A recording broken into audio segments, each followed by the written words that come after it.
And we're live. Yay. So, yay. Hi, everybody. Welcome to Reinvention Conversations from the Front Porch. I'm your host, Hollis Thomases, and this is episode 20 with Judy Knight. She is founder and creative director of New Tricks, Websites, and Marketing. Judy, excellent to have you here this evening. Say hello. I'm so glad to be here and glad to see you and get to talk to you tonight. Fantastic.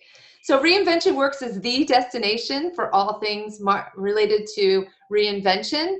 We want to help educate, inform, inspire, and instruct you to your next future with tools, information, and things like this live webcast so that we can have you be interactive.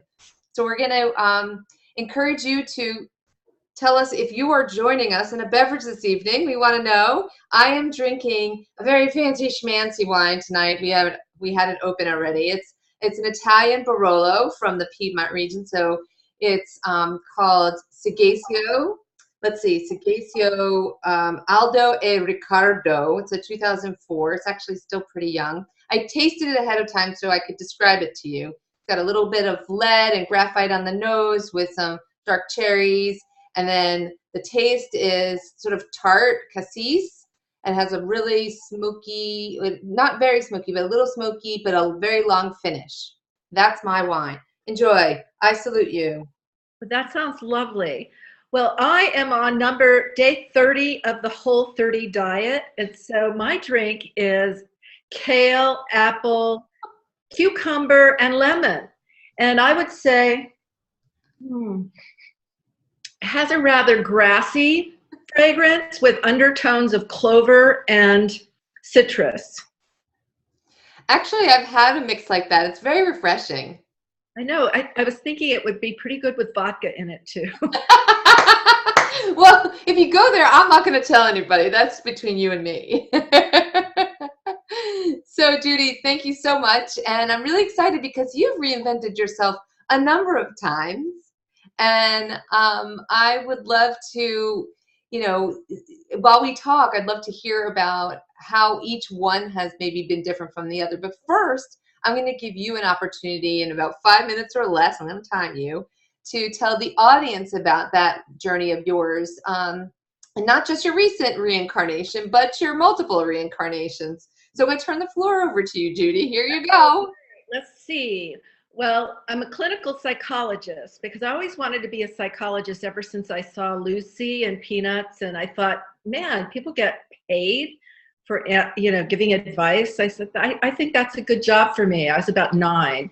And so I ended up getting my PhD and doing a lot of things with that, marketing jobs for mental health, product manager for mental health services for a company. So I learned some marketing things. I did private practice. And then my ex-husband wrote a software program. And so after a while that did treatment plans for psychiatric hospitals. And I said, when we get computers in the hospitals, everybody is going to want this. You should make it into a commercial product. Famous last words. So he did, and then it got to the point where somebody needed to he was a physician and he made a lot of money, and so he couldn't quit his job. And I had little kids and was just working half-time doing therapy at that point. And so my youngest son was getting ready to go to first grade, and the attorney, my ex-husband, the attorney and the accountant said, Judy, you have to run the company. I'm like, I don't even like computers. Because at that point, that was when you only had one computer in a house, and he was always on it. So I could do a letter or something in WordPerfect, but that was about it. So I got under the covers for about 3 days, and I don't want to do this. I was thinking about having more time when Michael was in school full time to garden, hang out, and do things. But I decided if I didn't do it, everything that we'd done so far with it was going to be for nothing. So I bucked up and took charge and taught myself how to, how to get things done there and how to use the computer. And it was really quite a fun kind of time at first. What I learned with the software company is you're never finished. There's always a new version and a new something. And that kind of got old since that wasn't my passion. That doing treatment planning software for mental health hospitals was not my passion. It was his passion. So eventually, what I was doing in my spare time was finding buildings. And so I found a building that I liked to move our software company to. And then I started redoing the rest of the building. It's an old warehouse in Atlanta and along the Atlanta Beltline. What's the Beltline now? And so that was what I always loved, building things. So that was really wonderful.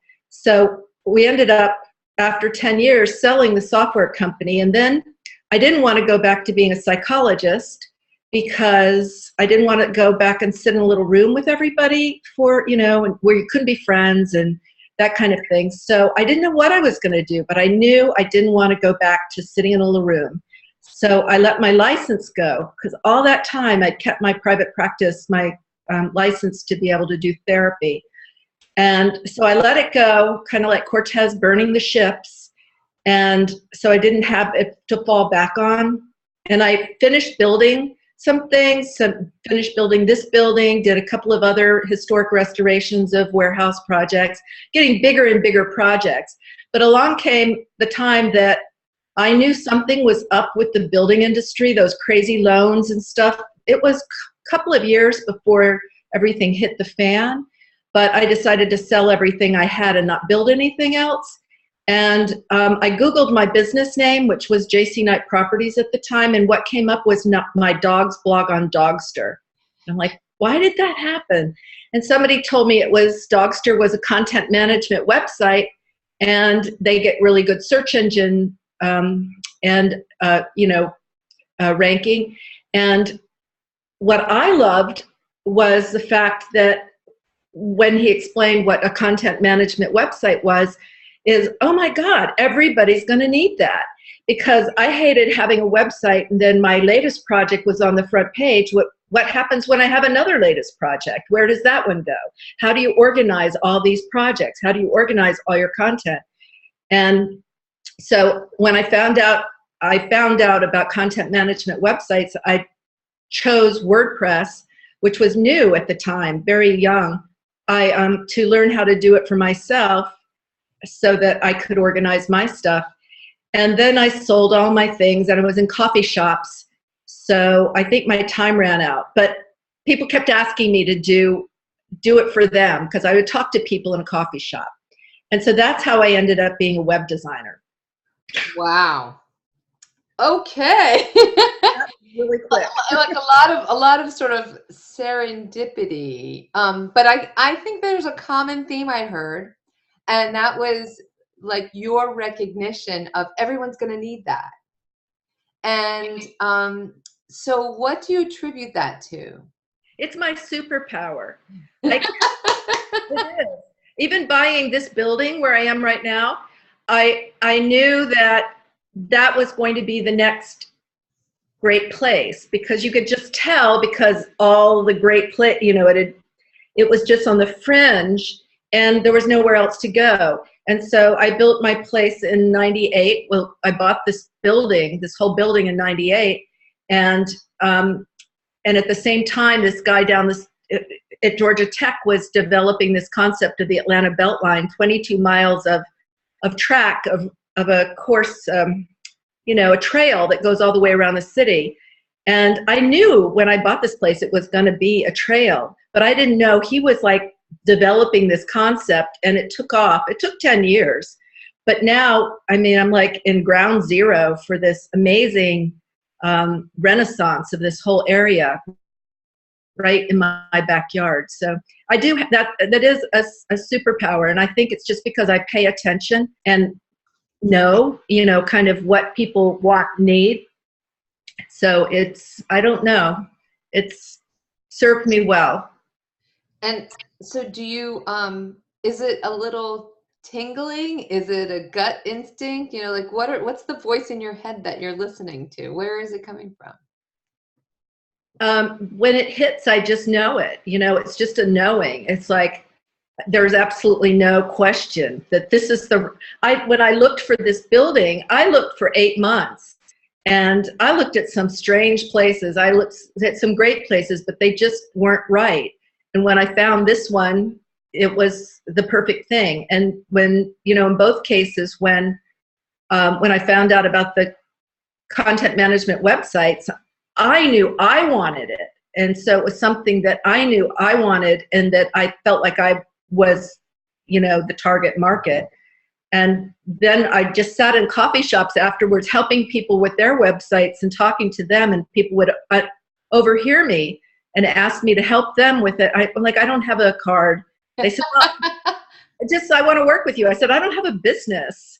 But so then I realized I hit, I was just doing it for myself, but I hit just the right time when everybody was like being laid off from the newspapers and being, having all this transition. In 2008 was when I started the business, all this transition and people leaving CNN, where, are two big things, people needing to go out on their own. So I started doing a lot of those websites. And I think the first year I made about $3 an hour, because it's tough learning, to do something commercially. When I was doing it for myself, if I ran it, or somebody that was like a friend, if I ran into something I didn't know how to do, I just do it a different way and have it look a different way or something. But when you're doing it for a business, you need to be able to do it like your client wants it done. So it was an interesting time.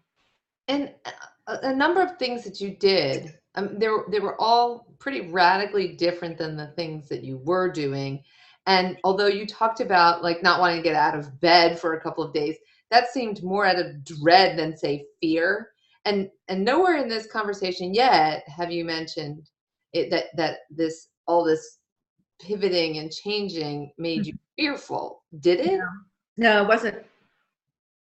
I think when I sold the software company, I would have to say, I don't know if it was fear, but there's this place where you're in kind of limbo. And I had gone through a divorce. And so, I just really let go of the software company, my ex-husband, and my job, my psychology license. So I was like floating. I knew I didn't want I wanted to make a change, but I didn't know what that was going to look like. And I knew my money wasn't going to last forever. And so, I tried a bunch of different, I piddled around with this or that, and, but I don't really think it was fear. There was a little fear, because I can remember I have a friend and he told me that I didn't have to start clipping cat food coupons quite yet. And then you took that to heart. There was that kind of fear, but not fear that I couldn't do it. It was more that I didn't know what it was I didn't know what the next thing was. And I think when you're in that place, you can't force it. You have to just go through it. And during that going through it, I picked up other skills along the way. At one point, I went to work with a friend of mine who started, his family had swimming pool business. And so he was starting an online swimming pool hot tub business. And I went over to his house and helped him with it. And I hadn't known anything about online sales or SEO or any of that stuff. And so working with him, for 4 or 5 months, gave me that skill. And there were just other things that I picked up along the way that led me, that all kind of came together. And even my psychology and design background of building buildings, I kind of think psychology, technology, and design have come together to give me just the perfect kind of job. So had I not done the software company, I wouldn't even know how to use the computer today. And had I not had that period of kind of wandering in the forest, during which time I was finishing building some of these lofts out, I wouldn't have, I just wouldn't have gotten to where to the exact point where everything came together. And I said, well, okay, I'll do your website. Give me some money, to some stranger. Yeah. And now you can look back on it and say say that you had to go through it and it was kind of like you didn't necessarily know where you'd wind up, but you've wound up there and you've been open to it. When you were going through it or looking back on it now, were you of the same mindset like, "Oh, I'm just going to go through it and figure it out," or what were you in a different place and now you're happy you figured it out, but what was the mindset the same? No, I mean there was I was having a lot of fun because I didn't have a job. I was doing some building things, but I can remember walking along the path in the neighborhood in the middle of the day with one of my guy friends who was also a builder, and we would be like watching all the traffic go by, laughing. Ha ha ha! We get to be out here walking in the middle of the day while they are in the car going to work, and so there was that. But it was difficult being in the not knowing phase, and because I always want to know, and so I had no idea what I couldn't imagine myself having to go back and get a job in a place. I quit the last corporate job I had when I was 30. Um, I was based in Atlanta, had national territory, and or lived in Atlanta, had national territory, and office was in Dallas, and so I had to go to Dallas every week. And I'd go to Dallas, and the secretary would say I'd have to fly there and be there for Monday morning. Oh, they didn't tell you that the meeting was canceled? And that would happen like 2 days in a row. And time that happened, and I checked back into the hotel after the second day that afternoon to wait for the third day, go up to the room, look around, went back down to the desk, and I said, I can't stay. And he said, is something wrong with your room? I said, no, something's wrong with my life. And that was the end of corporate life. And the thought of having to go back and like wear real clothes and work for somebody was unthinkable. Right, right. And so the limbo, which was hard, was still more attractive, say, to you than going back to something else. So did you at the time at least feel confident that you would figure it out? Or, you know, I thought probably I would, and I was building some projects. I had, I kind of parlayed one thing into another. But when you're building things and you're using all your money, you're like really poor. And so it wasn't like I didn't have any funds or that, and I had something to keep me busy, and I probably could have kept that going. So that was one thing, but that's all kind of dicey. yeah, And you're on your own and you're doing like these really big projects, and you've got some investors and things. It's a little scary, but so that's what I was doing while I was in limbo. So it wasn't like I didn't have anything going on, but it was that things were not selling fast enough that I needed them to, so it was in that period of time when everything was overbuilding, and so I couldn't count on that because that was I could tell it was crumbling, and so that was kind of why I was kind of seeking what that next thing was going to be. But when I found, it was just when I found WordPress, I was fascinated by. I started my own blog. It's called Blog by Night. It's still out there, and I blogged for a couple of years before I actually started the company. And then when I started New Tricks, that was another thing I kept up. I said, well, one of the things I thought was it's just amazing to be living in this day and age where we can we can do this. We can have an audience of the world. I have a newsletter that I send out a post every Wednesday morning. And one day I saw the Myanmar flag. Well, I didn't know what it was. I'm like, what flag is that? When a new person had subscribed, and MailChimp that I was using at the time would put a little flag up. I'm like, where is that? And it was Myanmar. I'm like, really? That is an amazing amazing thing that we have. Yeah. And so I grew my business really by like having a blogging, making a commitment to blog and sending it out in a newsletter, all the same things that and social media stuff. And because I didn't know anybody, I was not a web designer, but you know, somebody once told me, if you dance, you're a dancer. And if you paint, you're a painter. And so many people think, oh my God, I want to do interior design, so I have to go get a degree or something, when they've been doing it for years. No, you don't have to do that. People will, if people like what you do and you have a good reputation, they don't care if you've got a license or a degree. And so, you know, so I've never been stopped by that, but maybe it's because I have a PhD.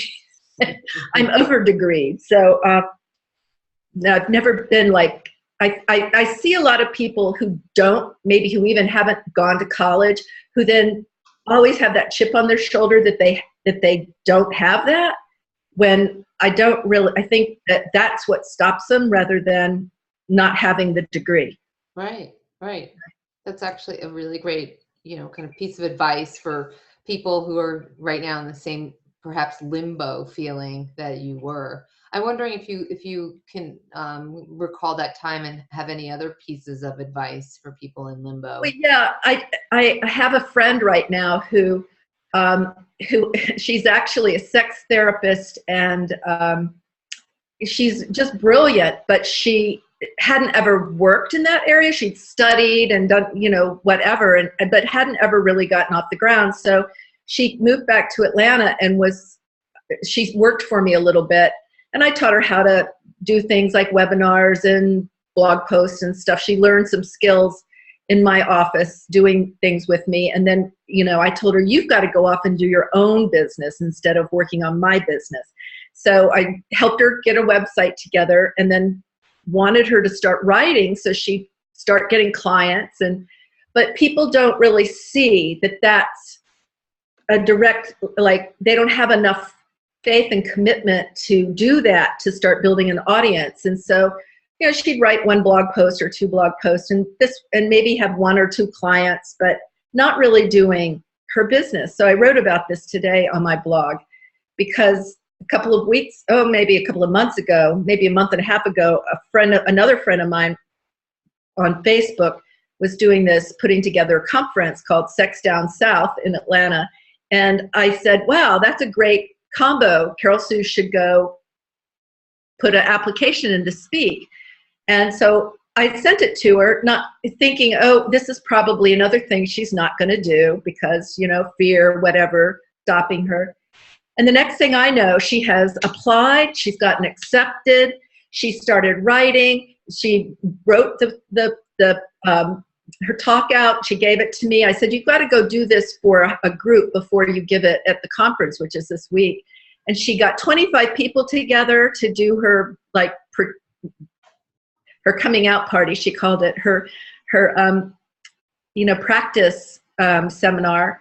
And then she started a 4-week series for people because they wanted more, and offered that to them, and rocking and roll, got a radio interview. I mean, just like, I think what it took was her knowing that that she had a place, that there were people out there that wanted what she had.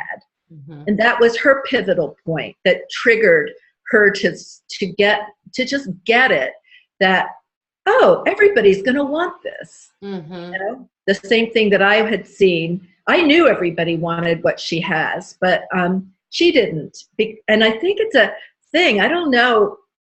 I've always had a problem with that. I underestimate how much I know that other people don't know.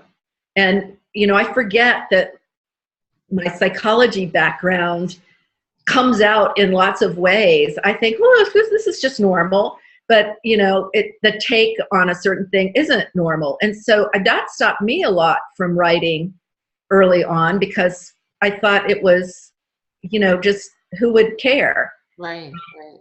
And so it's been interesting, but there's a trigger point that people have, I think, when they finally get it.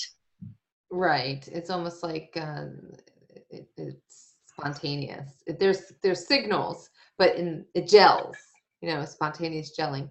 So what kind of, if any, support did you get along the way, or how did you rally yourself? Well, I had a lot of friends, I had a lot of friends, and I danced a lot. I love dancing. I kept busy. I exercised. I danced. I had friends. Um, my friend who told me I didn't have to clip cat food coupons. I even had an old boyfriend well, not an old boyfriend, somebody I met on Match.com at the time that invested $100,000 in one of my buildings. I had a lot of help along the way in different forms. And you just have to be able to also put yourself out there and let people know what you're up to and ask for it, which always isn't easy for me or for a lot of people. Yeah. Do you consider yourself an introvert or an extrovert? I used to think I was a total extrovert, but I realized over time, and maybe I've just gotten more so, that I need actually a lot of time alone. But I am more extroverted in most situations. And what do you feel has been the most rewarding part about all these reinventions?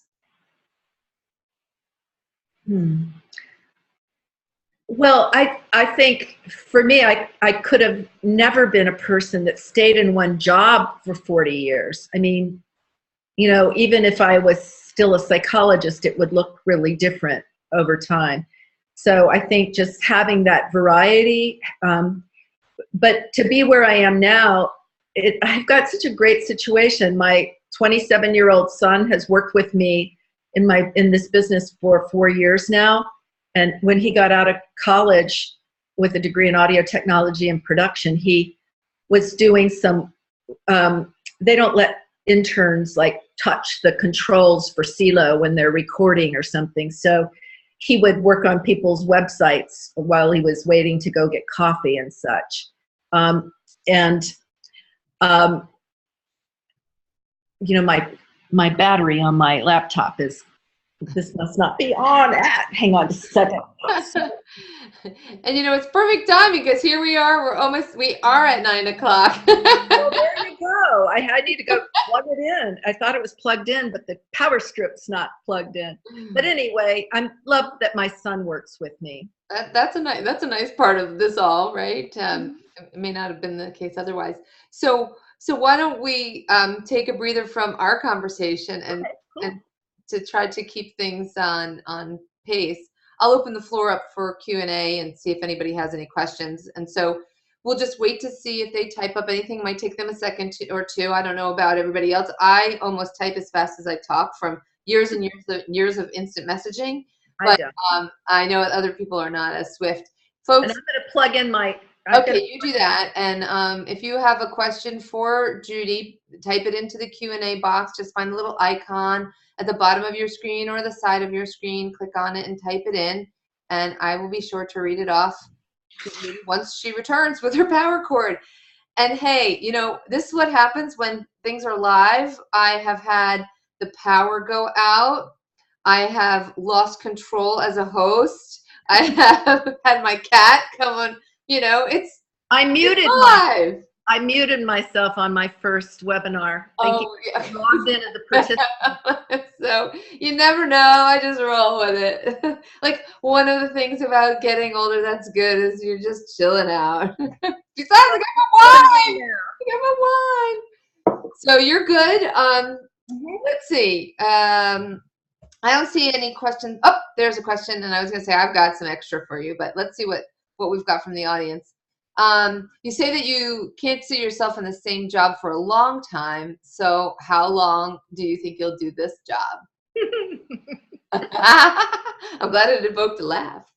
That is a good question. I think about that because I work really hard. I mean, I am really, really busy, and I think I am going on vacation on Saturday. I think, well, what do I really want, and what do I want to do next? So I catch myself thinking that, And we are starting more of a membership site on our website so that a lot of people get their websites and then they don't know what to do to build their businesses. And so, you can't like afford to come talk to me, and have private instructions and everything, most people. And plus that's really boring too, to keep showing people how to do their newsletters and so forth. So I want to do more having, programs on my website that people can log into and learn how to do these things. And then some retreats and private, groups. Mm-hmm. And then like leave the other guys that are in my office, there's 5 of us, let them do more. I'm trying to step out and empower them to be in charge more. Good. Sounds like a good idea. What does success look like to you or for you? You get to a point, it's like your glass running over, I've had success so much. I mean, so I'm so grateful to have everything that I've had in my life I love my life. And so success is, I love my life. I have great relationships with my kids. I have good friends. I have a wonderful place to live. We talked a little bit about, I have a bed and breakfast that I started the bed and breakfast. It was an accidental business because we have this gigantic 6,000 square foot loft, and it's the Urban Oasis B&B.com. And so we had all the rooms after the kids went to school. Even though it's a loft, I made them soundproof so people I didn't have to hear the music, and so now we have a loft with soundproof rooms with the bathrooms in the suites. And so when they left to go to college after about a year, I told them I was redecorating, and we tried the bed and breakfast thing for our 3 suites that we have empty, and I like it. So we're busy about half of the time because I don't want to have people here all of the time, but half to 3/4 of the time maybe. And we get a lot of repeat people, and that's really fun because I don't like to travel actually. And so this way people come to me, which I love that. Yeah, you were like the pre-Airbnb. Yeah, it's before Airbnb. And so do you think everybody can reinvent? I think they ought to. I think that, reinvention is such a big thing, and really it doesn't come like boom. It comes in those little steps of staying curious and following your interest and desires and learning new things, and then being willing to, keep saying yes to things, even if they feel like they're too much or you can't do it. I mean, you said about fear. I don't have fear like, oh, but I do have like, oh God, I don't want to do that. That's such a lot of work. There was a hackathon 2 weeks ago, and I thought, oh, this sounds fun when he first told me about it. And then as the time came up the week before, my husband was out of town, going to be out of town, and we had a full house of bed and breakfast people. I have 3 dogs, and it was raining. I'm like, I can't possibly do that. And the guy who was putting it on said, just come Friday night. Well, I came Friday night, and I didn't spend the night there, but I was there till 1:30 in the morning all weekend, both Friday and Saturday night. I had a ball. And, I'm so glad that I said yes. So I think that that's it. If you just keep saying yes, you don't ever know where you're going to be. Right, absolutely. And so, what is there a time when you know that you've successfully reinvented yourself? Like, when do you know you're there?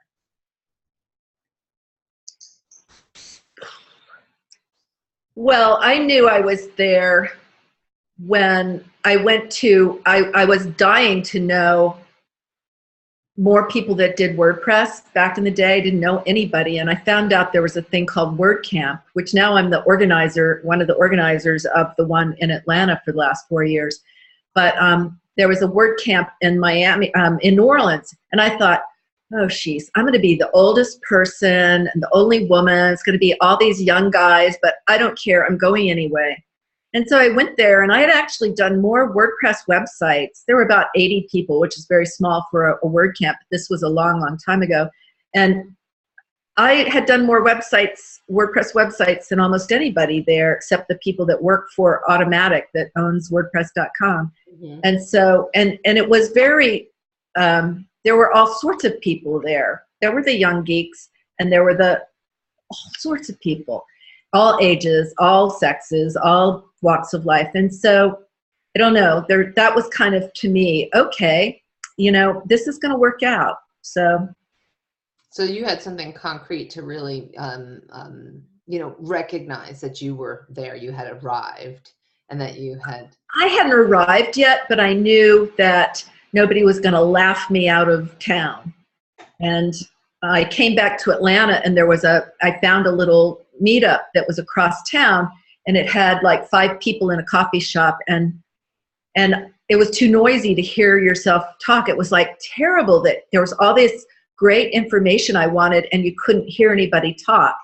And I was kind of pissed off about it for a few months, and then I offered to help. And so then I ended up having the meetup here, and we'd have 50, 60 people, and we did that for a number of years, and that's how I got to be like the WordPress person in Atlanta. Just because, again, I said yes, and that's how,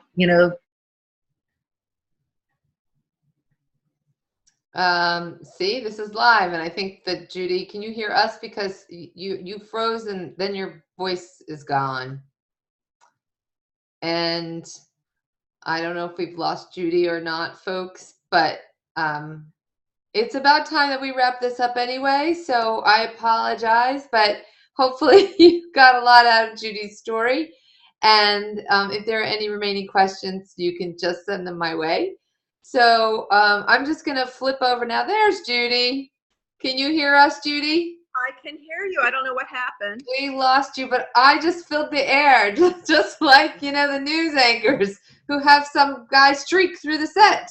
So we were we were up against the clock anyway, so I was just wrapping things up, and I told them if they have any additional questions, they can send them your way or send them my way, and I'll send them to you folks. And I'm just going to go back ahead and share my screen so that we can talk about next week's reinvention conversation. And here's how you can get a hold of Judy, folks. Her website is www.newtricks.com, and she is also on Twitter at Judy Knight. And Judy, you gave out the website address for your B&B. Is there anything else that you want to say that you've got going on while you have a moment? Well, if I'd love people to sign up for my newsletter, and they can do that right at New Tricks, and it comes out every Wednesday morning, and I'd love to have them on my team. Fantastic. So newtricks.com, sign up for Judy's newsletter. And we welcome you to join us again next week or any Wednesday except the last Wednesday of the month. That's our tweet chat. But you can find out who our whole agenda is of future guests at reinventionworks.com/webcast. We are always looking for sponsors. If you are or know someone who's interested in sponsoring our program, please contact us on our website, or you can email me, Hollis, HOLLIS, at reinventionworks.com. And on Twitter, we are Reinvention Work. That's singular. There's a character limitation for your Twitter handle, if you didn't know that. Next week's guest is Susan Knight. So if you are on the email list, you saw it's the tale of two Knights. Who knew? No relation. Susan Knight is a financial advisor who previously used to do corporate sales for big incentive marketing programs, and she's out of the Houston area, so I'm really excited to have her as well. And 8:30 p.m. Eastern Time, please tell your friends our hashtag in case you ever want to check anything out on Twitter or Instagram or Facebook is Reinvention Works. So once again, I thank you, and thank you, Judy, so much for being my guest. Everybody have a wonderful night, and take care now. Here we go. We're done. Signing off.